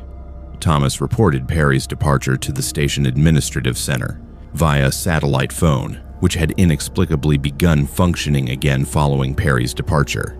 He provided descriptions of Perry's physical condition and direction of travel, noting concerns about Perry's mental health and the likelihood that rescue would be required. The administrative center acknowledged the report and indicated that they would contact local authorities. Perry was never found. No rescue teams located him. No evidence of his passage toward the highway was ever documented. The administrative center reported that Perry had officially terminated his research position through a terse email notification sent from an internet cafe in Anchorage 2 weeks after his departure from the station. The email provided no explanation and no forwarding information. Thomas completed the research season with the remaining team members. The research proceeded normally from that point forward. No additional unusual phenomena were observed. The equipment functioned reliably. The team collected the necessary data to support continued publication and research development. But Thomas never returned to the research station. He completed the data analysis and publication process remotely, and he transferred to a different research position, one that did not require extended presence in remote locations. His colleagues noted that he seemed changed by the expedition, less enthusiastic about fieldwork, and more inclined to pursue theoretical research conducted from university laboratories. Years later, while reviewing archived research documents from the 1970s research team, Thomas discovered something he had not previously noticed. One of the team members from that earlier expedition bore a remarkable physical resemblance to Perry. The name was different, but the photographs were nearly identical. The team member from the 1970s had been reported missing at the end of that research season and had never been located. Thomas attempted to investigate further, contacting family members of the missing researcher, but he discovered that records related to the 1970s expedition had been archived in a manner that made comprehensive research difficult.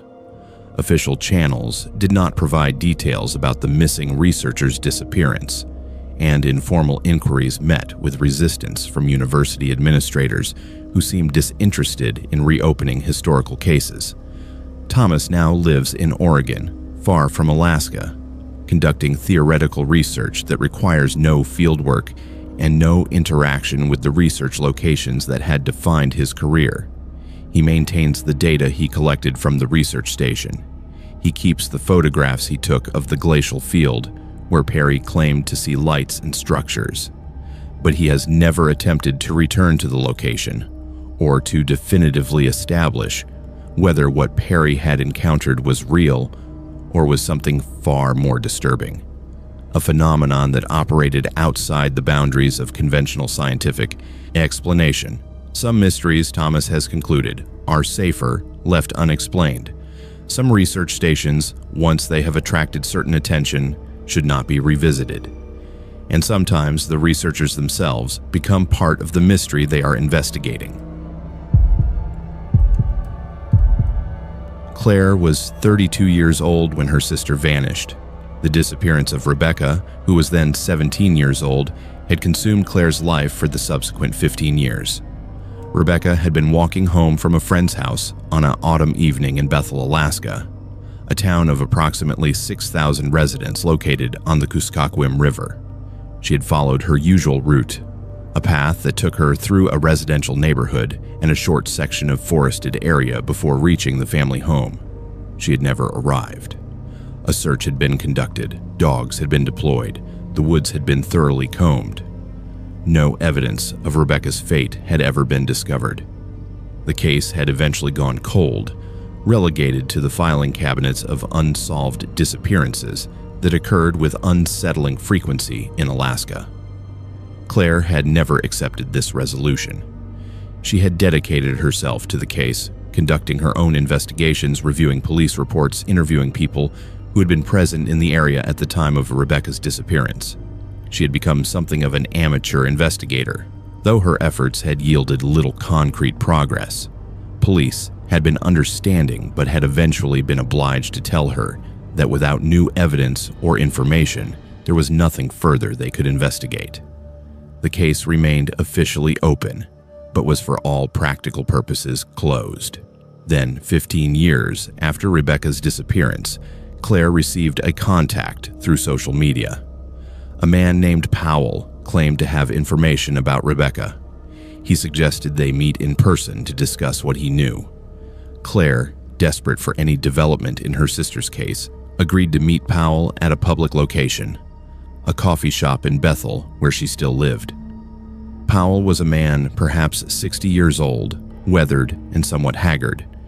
He explained to Claire that he had been acquainted with people who had information about what had happened to Rebecca. He suggested that her sister had not been killed in the conventional sense. Rather, she had been taken to a location and held there for a period of time before being transferred elsewhere. Powell's knowledge of the situation seemed specific and detailed, though he was evasive about his exact source of information. Claire pressed him for specifics. Powell explained that he could not provide all details, but he could tell her that Rebecca was likely still alive at the time she had been transferred, though her subsequent fate was unknown. He mentioned a property in the rural areas outside Bethel where temporary confinement had occurred. He provided approximate coordinates and a description of a structure that matched none of the buildings Claire had ever heard referenced in police reports. Claire immediately reported Powell's information to the Bethel Police Department. She provided them with Powell's name and the details he had shared. The police response was infuriatingly non-committal. Officers explained that Powell's claims were unsubstantiated, that the property he described could not be located with any precision, and that without specific evidence linking Powell to Rebecca's disappearance, they could not investigate him. They did, however, interview Powell. When Powell was confronted with police questioning, his entire demeanor shifted. He became evasive and contradictory. He claimed he had been speaking hypothetically, that he had no actual knowledge of what had happened to Rebecca. He suggested he had approached Claire seeking reward money and had fabricated information to that end. When confronted with the possibility that he had knowledge of a crime, Powell invoked his right to legal representation and ceased speaking to police. Without concrete evidence or a confession, police released Powell. Claire felt profound frustration and betrayal at this outcome. She attempted to follow Powell to observe his activities and gather evidence that police might act upon, but Powell seemed aware that he was being monitored. He altered his routines. He took circuitous routes through town. He eventually disappeared entirely, leaving Bethel without notification or explanation. When Claire attempted to locate Powell through various means, she discovered that his provided information had been false. The name Powell was apparently an alias. His social media account had been created with falsified details. His address in Fairbanks, which he had provided to police, belonged to a house that had been vacant for 2 years. There was no employment history that could be verified. It was as if Powell had existed solely for the purpose of meeting with Claire. Claire reported this discovery to police. They explained that while unusual, the situation was not inherently criminal. An individual had approached her with information that turned out to be unreliable. This happened with some frequency in cases involving missing persons. Without evidence of deception with intent to harm, there was nothing actionable. Over the following months, Claire found herself receiving occasional communications from individuals who claimed to have information about Rebecca. Each communication would provide tantalizing details that seemed promising initially, but would prove impossible to verify or substantiate upon investigation. One person claimed to have seen Rebecca in a photograph with specific identifying marks. When Claire obtained the photograph, it proved to be unrelated to Rebecca. Another person claimed to have recovered Rebecca's personal effects from a thrift store. When the items were examined, they were not Rebecca's, but belonged to a different person entirely.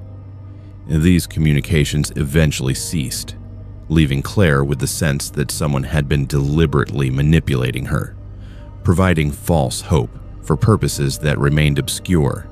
She consulted with a therapist about the possibility that she was experiencing paranoid thinking or was developing false memories.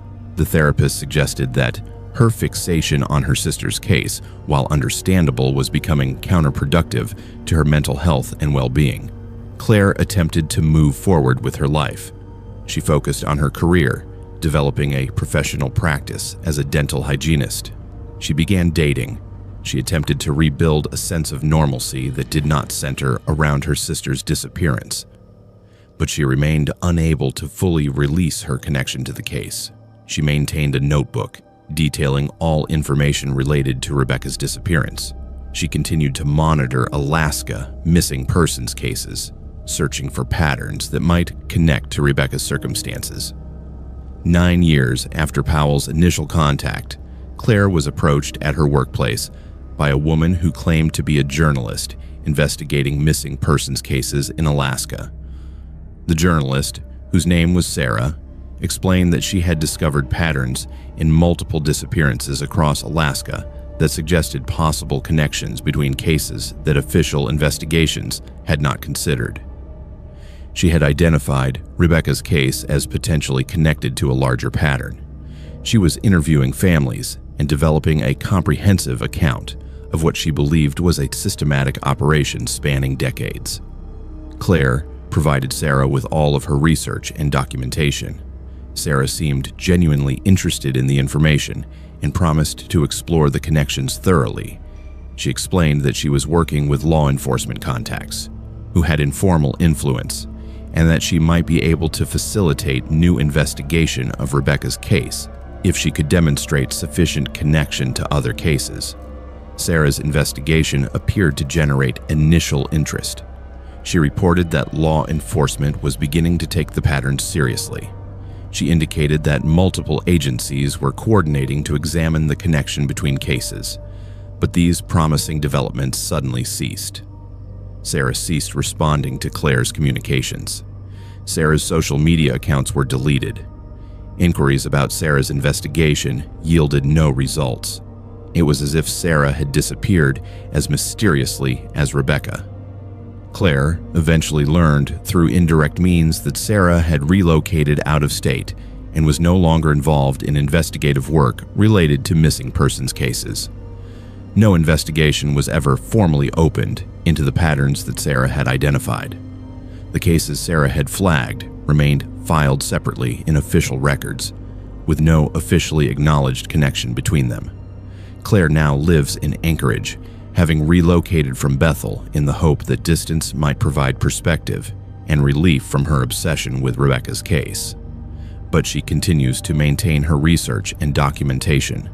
She continues to receive occasional communications from individuals claiming to have information about Rebecca, though she has learned to view such communications with suspicion.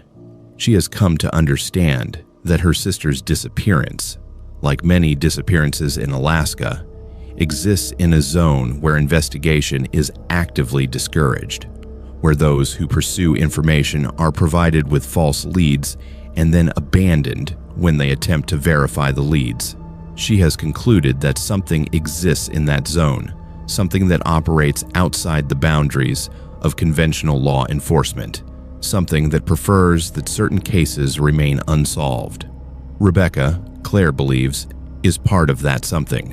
Whether her sister is still alive after 15 years of disappearance is something Claire can no longer hope to determine. Whether the information provided by Powell and Sarah was genuine or deliberately misleading is something Claire will likely never know.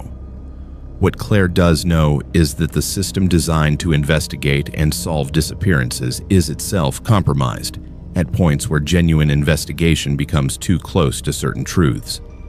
And some mysteries she has accepted are constructed and maintained deliberately, protected by mechanisms that are far more sophisticated than a simple cover-up or conspiracy. Her sister remains missing, and in Alaska, where vast distances and sparse population make accountability inherently difficult, the missing frequently remain missing. Charles had secured employment at the Kaltag logging operation during the spring of 2014.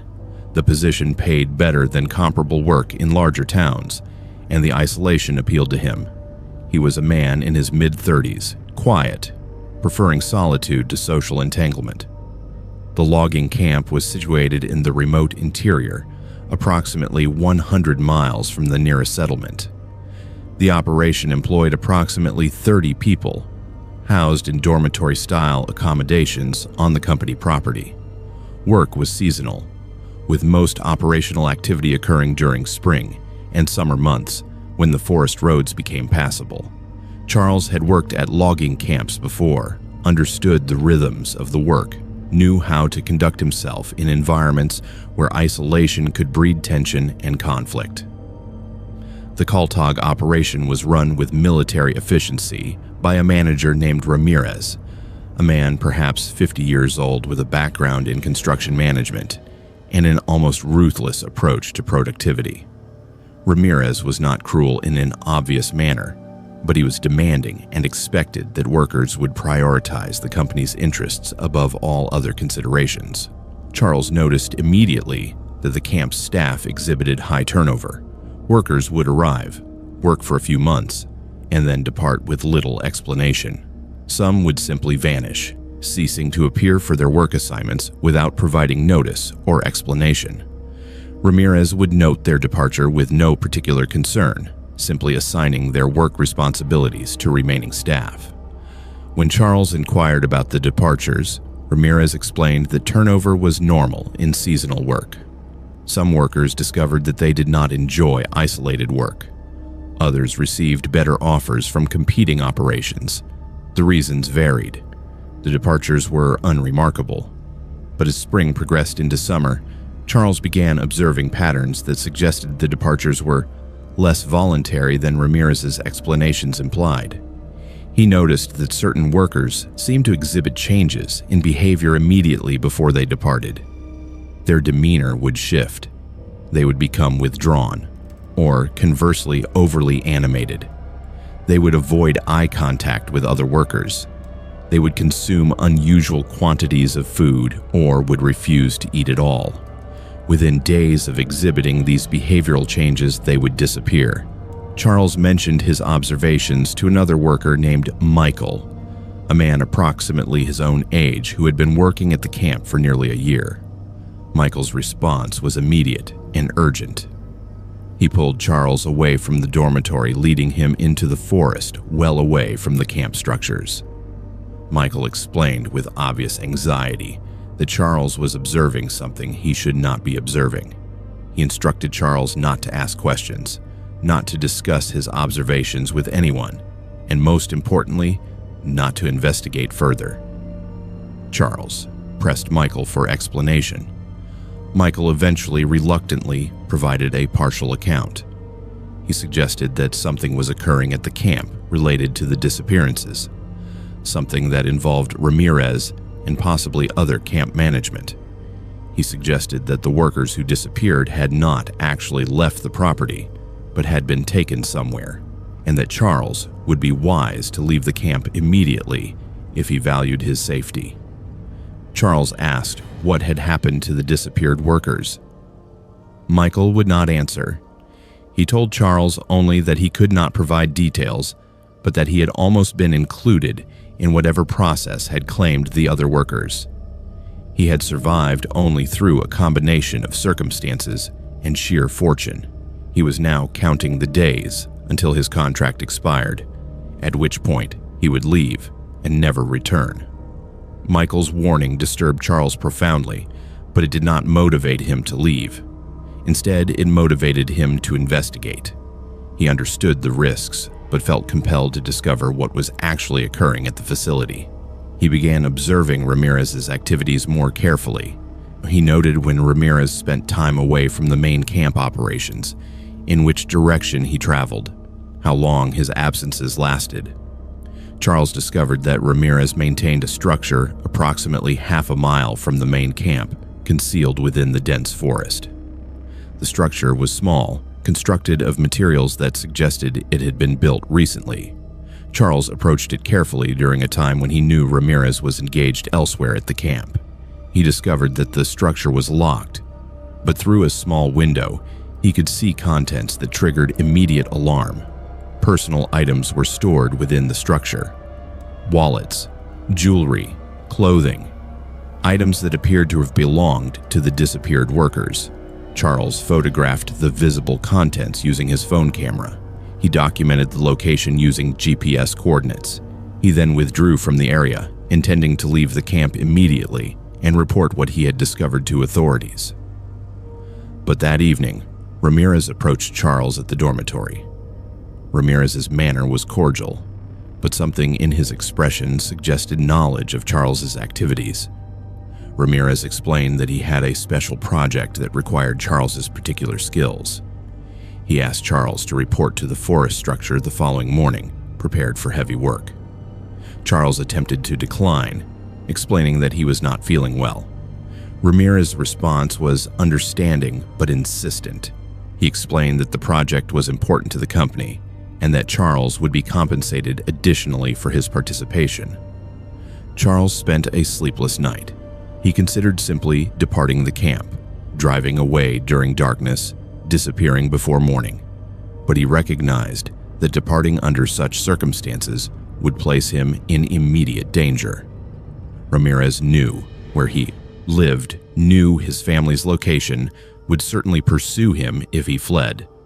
Charles decided that his better option was to comply with the request, to ascertain what was occurring, and to find opportunity to contact authorities. The following morning, Charles reported to the forest structure. Ramirez was present, along with two other men whom Charles had not seen previously at the camp. They appeared to be visiting consultants or contractors. Ramirez explained that they required Charles's help moving materials from the structure. They loaded Charles' truck with sealed containers and boxes, providing no explanation of the contents. They instructed Charles to transport the materials to a specific location approximately 50 miles distant, where other individuals would receive the delivery. Charles complied. He drove to the designated location and discovered that another company operation was present at that location. The materials were offloaded and receipted by individuals who appeared to be part of a larger organizational structure. Charles was paid for the transport and instructed to return to the Kaltag camp. Upon returning to the camp, Charles understood with perfect clarity that he had become involved in something far more significant than he had initially suspected. Whatever was occurring at Kaltag involved multiple operations, coordinated logistics, and structured organizational hierarchy. The disappeared workers had not simply vanished randomly. They had been processed in some manner, their personal effects collected and stored, their bodies or their current locations unknown, but certainly not simply abandoned. Charles reported sick the following day. He informed Ramirez that he required time to rest and recover. Ramirez agreed and told Charles to take whatever time was necessary. Charles spent that day planning his escape. He gathered his belongings and organized his financial resources. That evening, he departed the camp in his truck, driving through the night toward the nearest settlement. When Charles reached the settlement of Koyukuk the following morning, he immediately went to the police station and provided a formal report of his suspicions. He explained about the disappeared workers, the hidden structure, the personal effects stored within it, the transport of mysterious materials to other locations. He provided coordinates, photographs, and the names of individuals involved. The police response was initially professional. Officers took his statement and indicated they would investigate his claims. But as the investigation proceeded, Charles detected a shift in official attention. The investigation seemed to progress but produced no results. Police explained that they had visited the forest structure at Kaltag and had found it empty. No personal effects were present. No evidence of illicit activity was discovered. Regarding the disappeared workers, police explained that turnover at seasonal employment was routine, and that without evidence of foul play, they could not investigate further. Charles requested that police pursue the matter more thoroughly. He offered to provide additional details and to cooperate fully with investigation, but the investigating officers seemed to lose interest in the case. They ultimately informed Charles that their investigation had concluded and that no evidence of criminal activity had been discovered at the Kaltag operation. Charles left Alaska several months later. He relocated to Oregon and obtained employment in an unrelated field. He attempted to move forward with his life, but he remained aware that he had witnessed something significant and that reporting it had produced no measurable result. 2 years after Charles's departure from Kaltag, a worker at a competing logging operation in British Columbia escaped from captivity. The worker reported that he had been held with approximately 15 other individuals in an underground facility located beneath a logging camp. He described a systematic operation involving sedation, confinement, and what he described as medical procedures. The worker had escaped when a guard had been negligent in securing his accommodation. He reported the situation to Canadian authorities, who mounted a raid on the facility. However, when authorities arrived, they discovered that the facility had been dismantled. No evidence of captivity remained. No workers were found. The facility appeared to have been abandoned recently but systematically. Authorities could find no connection between the facility and the American logging operation where Charles had worked. Charles eventually became aware of this incident through news reports and understood with terrible certainty that the operation he had discovered at Kaltag was part of a larger, systematic structure spanning multiple jurisdictions and multiple companies. The disappeared workers had not remained at Kaltag. They had been transported, moved through the logistics network that Charles had briefly participated in, and delivered to some unknown destination for purposes that Charles could not fully comprehend. He has since attempted to share information about what he witnessed with various organizations and investigators. His reports have been received with polite skepticism or have been filed away without apparent further investigation. The Kaltag logging operation continues to function. Ramirez continues to manage the facility. Workers continue to arrive seasonally and occasionally disappear without explanation or investigation. Charles lives now in a state of profound isolation, carrying knowledge of a systematic operation that authorities either cannot investigate or will not investigate. He has concluded that the operation exists within protected spaces, that powerful entities maintain interest in its continued function, and that attempting to expose it produces only isolation and frustration rather than accountability. He maintains detailed records of everything he witnessed. He keeps the photographs he took and the coordinates of the forest structure, but he has learned that evidence, without institutional support to investigate it, is merely documentation of a truth that the world has decided not to acknowledge. Some operations, Charles has concluded, continue functioning precisely because they have made themselves indispensable to systems of power that benefit from their existence. The disappeared workers become abstractions, missing person statistics in files that no one actively pursues. And those who witnessed what occurred become ghosts themselves, present but invisible, unable to generate the friction necessary to produce change. Paisley had always been drawn to travel. She was 24 years old, unencumbered by permanent relationships or employment obligations, possessed of that particular freedom that allowed her to spend months moving through the American landscape, documenting her journey through social media and video documentation. She was not wealthy, but she was resourceful, combining part-time work in various towns with modest savings to sustain her nomadic existence. She had been hitchhiking across the United States for approximately 2 years when she decided to venture to Alaska, drawn by the mythology of the frontier and the promise of landscapes that remained untouched by conventional tourism. Her plan was simple. She would hitch rides north from British Columbia into Alaska, spending 3 to 4 weeks exploring the Anchorage area and surrounding regions before heading back south for the approaching winter. She had researched safe practices for hitchhiking. She had informed friends and family of her general route. She had maintained communication with people in her support network throughout her travels. She believed herself adequately prepared for the risks that hitchhiking in remote areas inevitably carried. She was not prepared for Morris. Morris appeared at a roadside rest stop approximately 70 miles south of Anchorage, driving an old Ford pickup truck that had seen better years. He was a man perhaps 60 years old, with the weathered appearance of someone who had spent decades working outdoors. He was heading north toward Anchorage, he explained, and would be happy to provide Paisley with a ride. He had a granddaughter, approximately her age, living in Anchorage and had always appreciated the company of young people during his drives. Paisley accepted the ride. Morris proved to be a competent conversationalist, asking questions about her travels, sharing stories about his own experiences in Alaska, offering practical advice about which areas were worth visiting and which areas were best avoided. He mentioned several small towns in the Turnagain Arm region, places that he suggested offered dramatic scenery and authentic Alaskan atmosphere without the commercial development of Anchorage. Approximately an hour into the drive, Morris suggested a slight detour.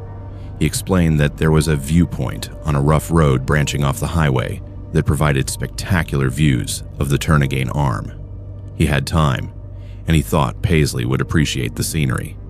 Paisley, trusting Morris's apparent harmlessness, agreed. The detour led them away from the highway onto progressively rougher roads. The landscape became increasingly remote. Eventually, they reached a point where the road became barely passable, more a collection of eroded tire tracks than an actual road. Morris pulled to a stop at a vantage point that did indeed provide views of the water and mountains in the distance. The location was isolated, with no other vehicles visible and no other structures within obvious sight. Morris turned to Paisley and asked her if she believed in fate. He suggested that some meetings were not random occurrences, but were predetermined by forces beyond human understanding. He mentioned that he had been driving this road regularly for the past several years, and he had been waiting for someone with her particular qualities to present themselves. He explained that he had been collecting information about people who hitchhiked in Alaska, and he had developed a map of locations where certain individuals had disappeared over the past decade. Paisley felt her instincts trigger alarm. She attempted to leave the vehicle, but Morris had locked the doors. He explained with apparent lack of hostility, but with absolute clarity, that she would not be leaving. He showed her a collection of maps and photographs that he maintained in the truck. The maps contained multiple marked locations throughout the Turnagain Arm region and surrounding areas.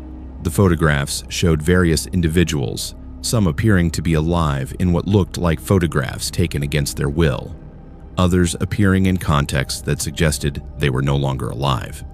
Paisley recognized several faces from missing persons reports that she had seen circulating on social media and news outlets. She recognized a name that had appeared in national news coverage of an unsolved disappearance. She realized with perfect clarity that she was in the immediate presence of a predator, and that Morris's casual demeanor masked intentions that were fundamentally violent. Morris explained to Paisley that the marked locations represented sites where bodies had been disposed. He suggested that the locations were not random, but were part of a structured system. He indicated that he maintained regular contact with other individuals who engaged in similar activities, and that they had developed an informal network of disposal sites and practices that allowed them to operate without detection. He attempted to move toward Paisley. She responded by throwing herself against the vehicle door with enough force to shatter the window. She tumbled onto the rough ground and ran, abandoning her backpack and any possessions she had brought into the vehicle. She ran down the rough road back toward the highway, terrified that Morris would pursue her. Morris did not pursue her immediately. When Paisley looked back, she could see him standing beside his truck, apparently unconcerned with her flight. This absence of pursuit frightened her even more than active pursuit would have. It suggested that Morris was not afraid of her escape, that he possessed confidence that she would either return or that her escape would produce no meaningful consequences for him. Paisley made it back to the highway and flagged down a truck heading north toward Anchorage. She provided the driver with a frantic account of what had occurred and requested that he drive her directly to a police station. The driver, alarmed by her distress and her torn clothing from climbing through the vehicle window, complied. Paisley provided an extended statement to Anchorage police describing Morris, his vehicle, and the maps and photographs he had shown her. She provided the rough coordinates of the location where Morris had taken her. She described the marked locations on his maps with as much precision as she could recall. Police took the information seriously and indicated that they would investigate immediately. However, when police attempted to locate Morris or his vehicle, they discovered that tracking him proved impossible. The vehicle description matched dozens of used Ford pickups in the Anchorage area. The rough location that Paisley had provided was vast and imprecise. No individuals matching Morris's description were located through standard investigative channels. When police attempted to follow up on Paisley's claims by examining the marked locations she had identified, they found no evidence of human remains or burial sites at any of the identified coordinates. Police suggested to Paisley that she might have misinterpreted Morris's intentions, that he might have been making dark jokes rather than genuine confessions. They suggested that the maps and photographs she had described might have been unrelated to criminal activity, that Morris might have been engaged in legitimate research or hobbies that appeared sinister without proper context. They were sympathetic, but suggested that without evidence of a specific crime, they could not pursue investigation further. Paisley attempted to leave Alaska, but found herself unable to abandon the situation entirely. She contacted the police department multiple times, requesting updates on investigation efforts. She contacted missing persons organizations and provided them with descriptions of Morris and his vehicle. She posted her account on social media, detailing her experience and requesting information from others who might have had similar encounters. Her social media post generated responses from several individuals who claimed to have encountered Morris or someone matching his description. Some accounts suggested that Morris had picked up hitchhikers and had attempted to intimidate them with stories about disappearances. Other accounts suggested that Morris had taken people to isolated locations and that some of them had not returned. But each account was vague, secondhand, lacking the specificity that would allow police investigation. Paisley remained in Alaska for approximately 2 months longer, attempting to coordinate information and encourage police to pursue investigation more thoroughly. But she found that police attention to the matter was waning. No formal investigation was opened. No charges were filed. No arrest was made. Morris disappeared from public view, and Paisley was eventually forced to acknowledge that her experience, while genuinely terrifying, and while she believed Morris's statements were genuine confessions, had not generated sufficient evidence to support criminal prosecution. She eventually departed Alaska and returned to her previous traveling patterns, though her sense of security had been permanently altered. She no longer hitchhiked. She traveled by bus and by train, maintaining distance from drivers she did not know. She conducted research into serial killer cases in Alaska and discovered that Alaska had historically witnessed a disproportionate number of unsolved disappearances and documented serial killer cases compared to other states.